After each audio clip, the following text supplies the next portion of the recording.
And someone said, oh, we really need your eyes over that new grad program, you know, just get a clinical view looking at it. And so I was like, yeah, totally, no probs. We'll just tidy it up. We're going to smash it. It's so easy. We'll make that happen.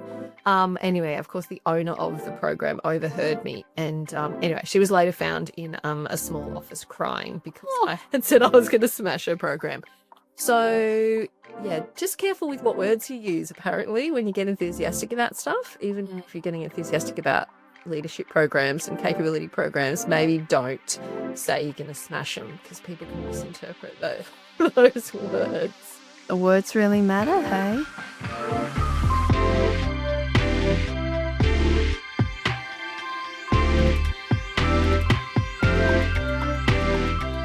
Welcome to the Capability Corner. This is the podcast where we explore the latest trends, challenges, and ideas shaping workforce capability in healthcare. We bring you real conversations. This is going to be a real conversation, but we'll add in some personal reflections, relevant industry updates, insights, and just look at the things that matter. For those of you that are listening that work in education, workforce development, and are implementing system-level healthcare initiatives. So today is episode 1 of season 1, and we're starting out by talking about why we're talking about capability. It's the name of the show, Capability Corner, so we thought that was a good place to start. I'm your host. My name is Zoe Youl. I'm head of community at AusMed, and joining me today is Dr. Karen Patterson, the inaugural Chief Nursing Officer at AusMed, and Michelle Wicky. I think you're also inaugural. You're the inaugural Chief Customer Officer at AusMed. So welcome, Michelle. Welcome, Karen. Go ahead and say hello to our listeners and introduce yourselves. Everyone. So lovely to meet you all in this new paradigm, which is very exciting for me. And so my name's Karen Patterson. I'm recently joined AusMed as the Chief Nursing Officer, and it's a destination unknown at the moment, which I'm very excited about. And it's a great opportunity to bring together all the things and all the experiences and people that we've known and apply them towards improving care through increasing and improving access to education and capability building. Thanks, Karen. Oh, am I allowed to jump in, Zoe? Yeah. Everyone can always jump in. Yeah, cool. Okay. Michelle, did you hear the song Destination? I know, I was going to start singing, and I was like, we haven't been thinking that yet, so I better check that out.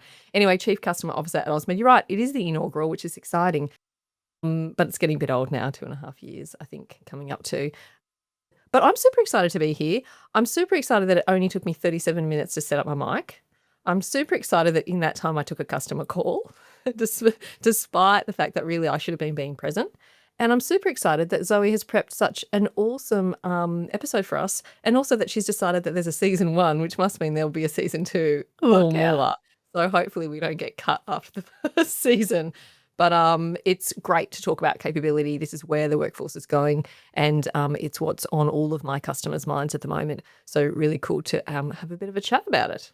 Love it. Love your work. Thanks for your intro. So listeners, we're going to start with our first section, and that's a quick take, right? So rapid look, what's happening in healthcare this week? We are constantly scanning the landscape. As Michelle says, she's in the middle of setting up a microphone. She's taking customer calls. Karen, the consumption of knowledge that you engage with and read is phenomenal. So we're just going to start with getting a feel. What's the pulse? What's happening? And something that we've talked a little bit about over the last couple of weeks is triangulation. Michelle, you mentioned it in a webinar a couple of weeks ago. What have you heard? What's your read on it? Can you give us a bit of a quick take on triangulation? Yeah, look, it came from the context of talking to some customers who were having commission audits at the time. And actually, I can even add on that in the last week or two, had some more. And for those, wanting to know what's happening in or what to expect, people aren't getting phone calls. They're having people rock up. Usually they're notified because the commission call and say, how many parking spots do you have? But don't actually formally notify they're going there. But that gets me to the point of triangulation. The feedback from our customers and people in the field is that when the auditors or assessors are in, when they're checking for compliance and regulatory issues, they're talking Well, they're doing triangulation. So they're talking to a consumer's family. Apologies, I'm going to use the word consumer, just habit at the moment. I'll change eventually. But a consumer's family. Then they're looking at the complaints log and checking with quality. And then they're circling back to the GM or the facility manager and kind of validating the process between these 3 points, hence the triangle of triangulation. And what the take home for that and the conversations that we seem to be hearing is that your ducks have to be in a line. You can't just sit in your silo of L&D and say, I'm going to do these competencies and I'm going to teach about this complaint procedure and I'm going to talk about how we're applying this risk incident management system over here and teaching about that, and not ensure that there's conversations circling back, that the GM is acting that out in terms of process, that the consumers understand what they can or can't access around complaints procedure. You can't sit in your silo and just do what you think is going to be a ticker box for the commission or for your regulatory board. You have to make sure that the whole organisation is having that conversation and knowing what everyone is doing and where those moves are made, because your triangulation is being checked. So that's what I'm hearing at the moment. That makes a lot of sense. And I think your response to this, Karen, is going to be very interesting and similar, but possibly different. And different is good on this show.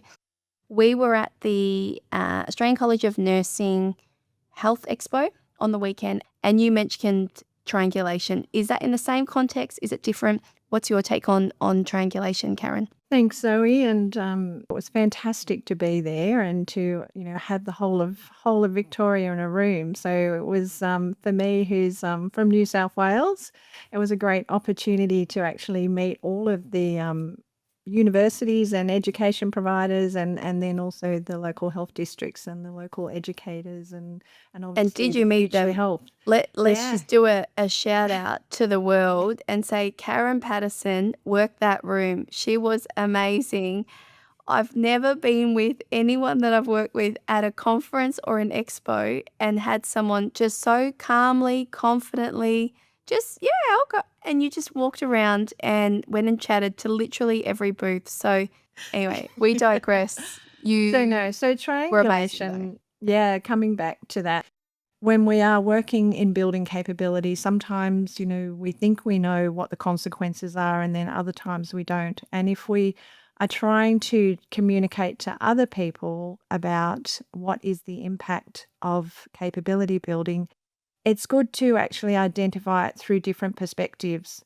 And so triangulation from a methodology is normally, around looking at something that's from a data perspective. So if you have existing data sources from your workforce data or from your quality indicators or from your productivity, and then also looking at it from lived experience or from quantitative measures. So looking at what do you have from other measures that come from the experience of education, the experience of the resident or client or consumer from there, and looking at them to see, what story is that telling us. So the idea of triangulation is it gives you a richer picture, but it also helps you to see that the investment in capability is what consequence is it having on our quality indicators.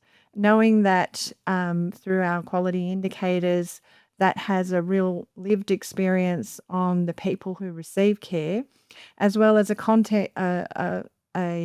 impact in regard to length of stay, medication, etc. from there. So there's a cost associated with that. So if we're able to say that through our training and through the support that we provide, that we are actually able to notice or measure, have some data insights to say that we're improving quality, and that's actually improving experience and improving cost, which is actually improving the value of the healthcare experience. It's critical, isn't it? It sort of answers that so what question. So definitely triangulation is one to watch. And Karen, I think you might have just put your hand up to write a little article for our listeners and learners explaining what it is. I'll circle back to you on that one, as I say. But you can hear already in our 5 minutes of conversing, I reckon we've had at least 3 or 4 mentions of the word capability. And that's actually our next section. So we've done a quick take, bit of a scan of the environment. We're now going to do a capability deep dive. So we're starting at the beginning today, why we're talking about capability. And I want to use this next section in our show to answer three things. One, I think, I have the privilege of working with you amazing women every day. I know a little bit about your backgrounds, but I want to use this to introduce ourselves to our listeners, give everyone that's listening a sense of your background. Two, share what capability means for each of us. And then three, just really briefly explain how we think about it and use it in our roles. I have done a little preparation. Michelle's been highly prepared for this episode as well. Always prepared. Always prepared. Cross my T's, dot my I's. Love it. So I'm going to kick us off. My name's Zoe Youl, as I said at the beginning. I'm a crit care nurse, currently head of community at AusMed. I've been with AusMed for over a decade now, probably a little bit more. And in that time, I've done lots of different exciting things in education, clinical governance, software even. And I guess I see quite a unique perspective of how regulation and education intersect.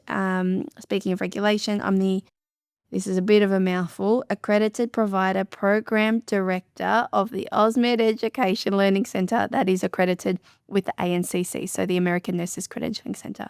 And in that role, been really privileged to see best practice educational design really come to light in our products and our services. And we're accredited with the ANCC with distinction and have been for a long time now. So that's really special. And just, tiny bit of background, but my credibility, as they say, in a clinical sense, my background's in intensive care and a master's in nursing management leadership. But I guess the answer to the second question, what does workforce capability for me mean? And I'm probably going to sound a bit like a politician, and that is hopefully to answer the question. But I guess for me, it just makes sense. That's what it means to me. I've seen in this role and over my career at AusMed, the value of education, but really understood that, knowledge is just the beginning. If you even think of Miller's model of clinical competence, knowledge is just the base. So I love capability because I think it really shows that there's more to just training. There's more to just education. There's more to compliance. It's actually supporting people's career, supports their growth and development. And I love capability because I think it shows the value of education, but it also says that education's not the solution to everything. And we know that we can't just spray and pray. We can't just, throw out all this education and cross our fingers and hope it makes a difference. So I think, in answer to the third question, how am I using it? What does it mean in my role currently? Well, we've just updated our mission statement. AusMed's always been focused on improving care, and the lens or the vehicle that we've often done that or previously done that is through education. But we have a new mission statement, and it's that we improve healthcare by building workforce capability. So in my role, I am talking about it, I'm writing about it, I'm learning, I'm doing a bit of teaching, and just having these conversations. As Michelle said, everyone's talking about capability. Karen, I flicked you an email this morning. ARIA grants have been announced in aged care again. Literally third sentence in, it's focused on building workforce capability. So that's me. I am going to hand you over. Let's throw to you next, Karen. Introduce yourself, share what workforce capability means for you, and just touch on how you're using it in your work and role today. Thank you, Zoe, and great introduction. I loved it. So, Karen, so I'm a registered nurse and a midwife by clinical background, and I still, feel very connected to my colleagues, to my tribe, and to the work that nurses and midwives do every day in all of the different contexts within which they work. So my background as far as clinical, I've worked in private and public hospitals, in rural, in metro and regional areas. So I've had the opportunity, to work in a whole range of different settings. And my roles, from going from a clinician and then to like a unit manager, like to an educator, to a unit manager, to a service operator, and then to executive positions. So in leadership development, in workforce development, in practice development, all about development. Within that sits governance. So clinical governance sits within all of the elements of the work that I have been doing. And my recent role was with the Clinical Excellence Commission at New South Wales Health, where I was the Director of Capability and Culture for the New South Wales Health System around safety and quality. So a big remit. And so my other parallel pieces of me is that I'm very proud and to have completed both my master's and my PhD.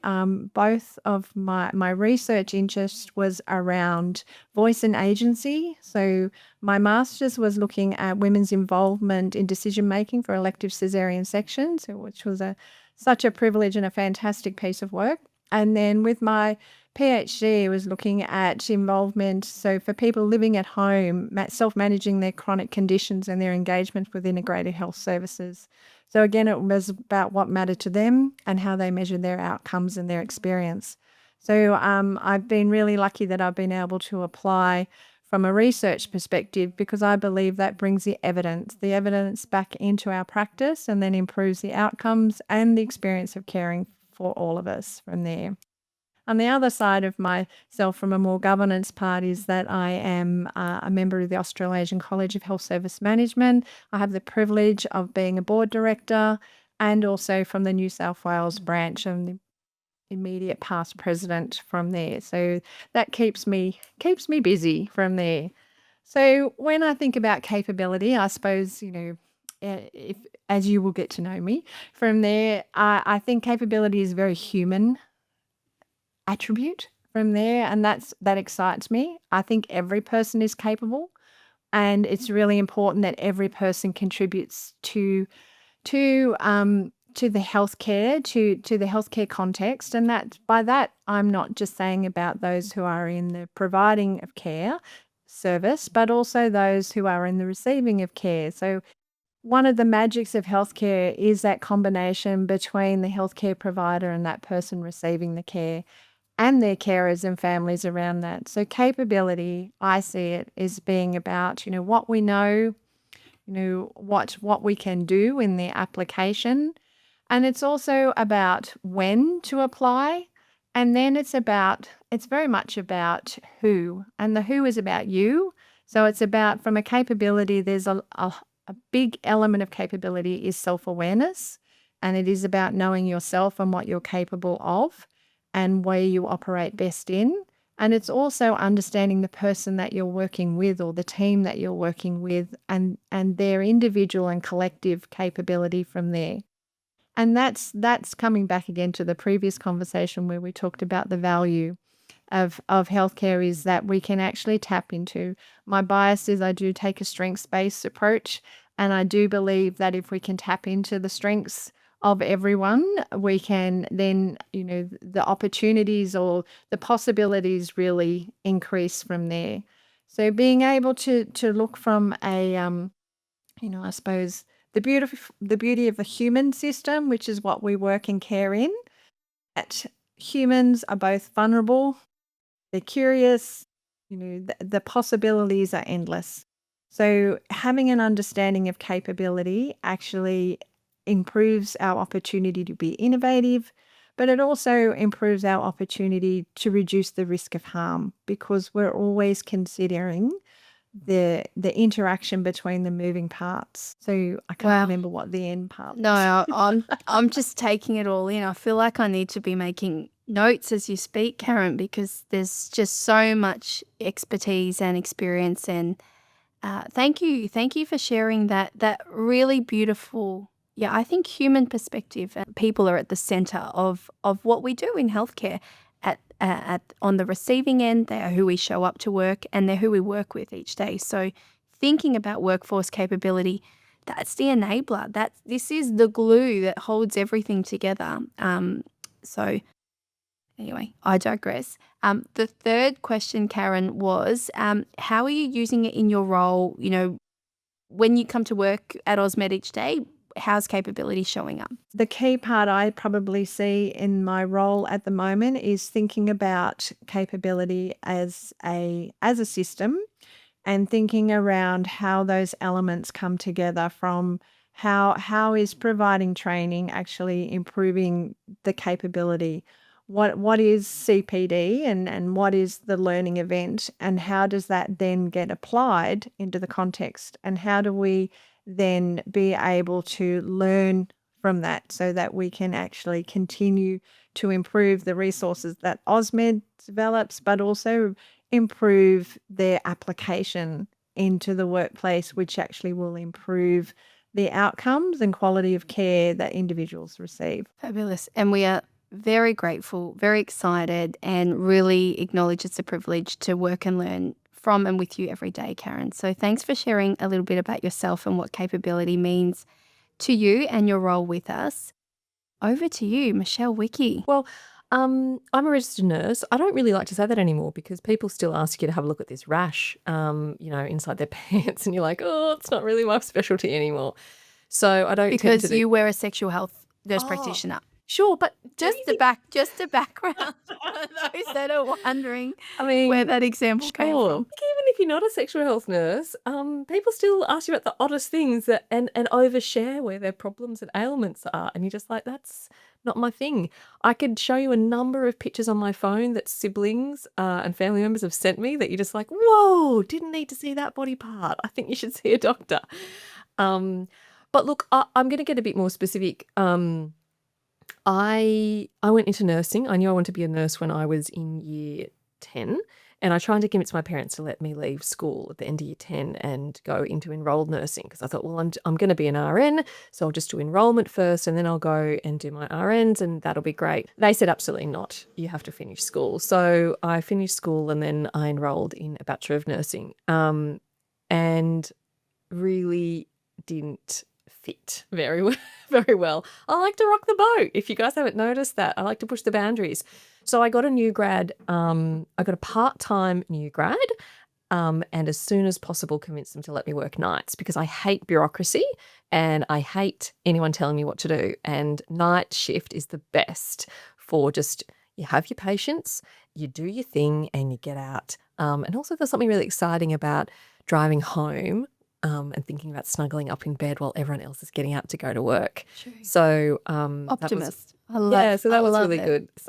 So I did that for the first year, and then I went traveling. I traveled around Australia, agency nursing in rural and regional hospitals, while traveling the country. What do they call it? The biscuit cutter. And that was super interesting because you just got to see this immense breadth of what nursing is and what the clinical life is. And I came back and I'd enrolled in a master's while I was gone. That's correct. In my second year of nursing, I was agency nursing and enrolled in master's. It was the only master's I could find that would let such an early stage nurse enroll. It's because actually I should backtrack. In my final year of study, I did a student placement in a sexual health clinic, and it was just like it was meant to be. We were soulmates. I loved the topic of discussions. I loved how you interacted with the clients. Nurses there are really quite autonomous and they run the consultations, and now there's some scope for them to diagnose as well. So I really loved that. And so my goal was like, okay, get out of the hospital system, get into sexual health. So I tried to do that as fast as possible. So I got back from travel, was doing my master's, went back to the sexual health clinic that I'd done a student placement, did a really terrible interview with them. The num called me and she said, you're really shit.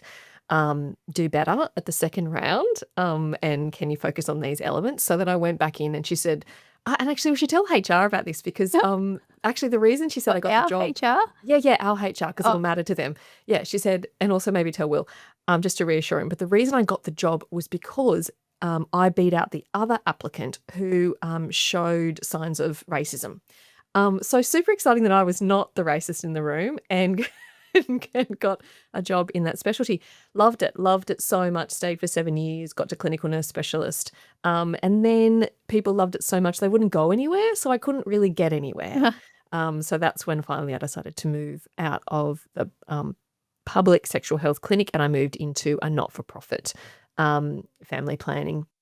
And I guess from there, I won't go too much more into detail, but I actually left sexual and family planning and went into aged care, which was super interesting, going from like, take your pants off and jump on the couch to put your pants back on, please. And let's dry them out. Get off the couch. Yeah, that's right.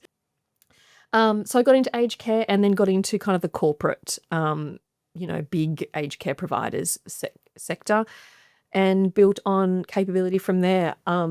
I now use that to digress into like the second point. What does workforce capability mean for me? What does it mean? It means that we can't look narrow-minded. We can't look single-handedly. We can't look siloed at what we're doing in our facilities or our health care institutions anymore. We have to think about this scope and this skill and this breadth of capability from a soft skill level all the way down to a hardcore hands-on kind of skill assessment or skill competency level. And how are we thinking about it? How are we using it? Do you know what? How I'd like us to be using it? The thing that gets me really excited is one day, I can't wait when we see our quality indicators speak to our learning in an automated fashion. This is just going to be an exciting new frontier. Firstly, that frontier. And then secondly, and maybe it'll be more exciting at the second level, is when we have the regulators trusting that our indicators speaking to learning is a validated and evidenced way to manage our learning. So I can't wait to see when we see that clinical indicators for this site at this time says that, you're below the threshold for pressure injuries, and therefore we're not doing any pressure injury education. Cool, great. We shouldn't be. Let's spend our money and time and effort on where the clinical indicators are skyrocketing in some other area, and sepsis, and let's teach about sepsis instead, or wound management. So I guess that's where I'm loving us heading. I think we are heading that way. I'd like to get faster, and I'm super excited when the tech is going to take us there as well, and the metrics and the data are going to take us to that point. So that's my excitement. That gets me excited as well. And I almost think this is the triangulation piece, right? It's thinking, why is education being planned or, assigned to people? Is it making a difference? And show us, prove it that is needed and is making a difference. But thank you both for your introductions. I hope our listeners have enjoyed getting a bit of a sense for who you are, the incredible backgrounds that you bring, and, why we're talking about capability. But I know that you want more than that. If we've got nurses, educators, we've got lots of different roles that are listening, but we're all pragmatic, right? We're practical. We want that takeaway. What's that practical one key thing on capability that our listeners can take away? And I'm going to actually go to you first, Michelle, because we went to Karen. I know. Ready for this? All right, if you're not ready. No, it's fine. No, that's not fair. Karen's gone first all the time. One thing, short, snappy takeaway. What can our listeners take away from this conversation? I'm going to go with practical training, right? People are crying out to be recognised. So see and hear the people in your facility, on your team, that are doing a great job, that are super capable in this one area. Can you be capable in one area? Anyway, capable in one area, and leverage them to build the capability of everyone in the team. Recognise them, call it out, and then encourage them to teach, train, upskill, so you can share that that skill set around. I don't think we recognise champions enough. And I think it needs to be and can be in small things, not just in big things. And that's probably a call out for CNEs to pay attention to, because sometimes it's maybe a bit too high level for L&D managers to see at that level. But that's my quick off the cuff today.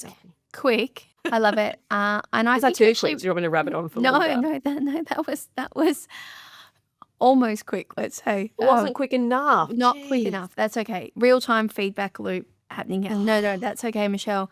Because I think it's a really important point. And if you make an important point, that's all right. You get a bit more wiggle room. I think you actually wrote an article for the L&D Toolbox on it. Am I right? That was the Navigating Compliance Chaos. And you talked about how we enable that train the trainer model. So if you're thinking about, smart. Yeah, that was you. Cool. You wrote that. Really? Yeah. Karen, what's your lowdown? What's your one thing that you would like listeners to take away from our first conversation on capability? I would say that data is everywhere. Do not collect any more. Controversial, Perfect. Karen. No. Controversial. Look, let's just appreciate the conciseness. Is that a word? I think Karen said it perfectly, and I think we all totally agree. All right. you get 2 minutes, Michelle. This is your moment.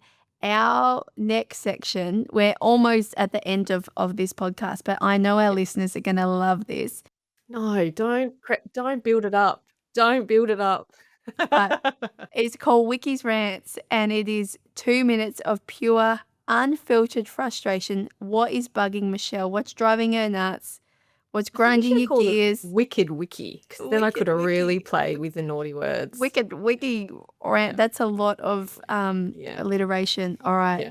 3, 2, 1, go. Have you got the timer on? Okay. What's grinding my gears this week? Let me tell you, the willful resistance for Gen AI. It happens in my home. I'm over it. And it happens in the workplace. So over it. But the willful resistance to Gen AI by otherwise brilliant humans, especially nurses and L&D folks. Firstly, it is not 2010. Now, I know to some people that seems like yesterday, but it's not. That was 15 years ago. We're not asking you to upload your consciousness to the cloud. We're just saying, here's a tool that can genuinely make your life easier, faster, safer. And people are out here clutching their clipboards like I'm trying to replace their firstborn child. And by that, I really mean one of my children is still wanting to do everything the slow way and nothing the Gen AI way, but also in the workplace. You know, when you know that there's like an awesome project or there's an awesome, they've got to do this big thing, but there's a quick way to do it, but they've got to spend 10 minutes to learn how to do it the quick way. Or they go, I'd have to learn how to do that, so I'll just do it the old way and take 40 minutes. But if they don't learn for 10 minutes and then smash out in 10 minutes, it still would have only taken 20 minutes. But they get freaked out. So firstly with Gen AI, it's not safe. What about the data? Blah, blah, blah. Firstly, it's safer than emailing your personal reflections to Sharon in admin and hoping for the best that she's not going to share it or print it out to HR. We all know she does. Been caught out on that one before. It's too hard, they say. It's too hard. I don't understand ChatGPT. You are literally teaching yourself how to use electronic medication records with 2 hours of training plus a meltdown. You can absolutely handle ChatGPT. I call him Chappy. He's one of my best friends. I sit in bed at night with Chappy on my little phone. We talk about lots of things. What native hedge should I plant in the garden today? What do the metrics look like tomorrow? He should be your best friend. Oh, don't give me the countdown. I don't trust it, people say. You trust handwritten medication charts from 2003 when you're pulling all that data that Karen just told you not to pull? I've got one more paragraph, Nick. Don't do it. Honestly, it's not the tech that's the problem. It's the emotional baggage you're dragging into the future. Like a wheelie bin on bin night. It is Tuesday night, bin night for me. At some point, you've got to stop treating digital literacy, I just said a naughty word, digital literacy like it's optional. You have to start seeing it like it is the new continence pads that are faster, less smellier, and last for longer. You don't have to love it, but you do need to use it. And if you don't use it, someone else smarter and funner than you is going to use it. And then you look like an idiot. End rant. You got to talk, Zoe. Don't be silent. I know I'm the host. I'm meant to talk. I love it, and I agree. I possibly would use sometimes different words, but I agree.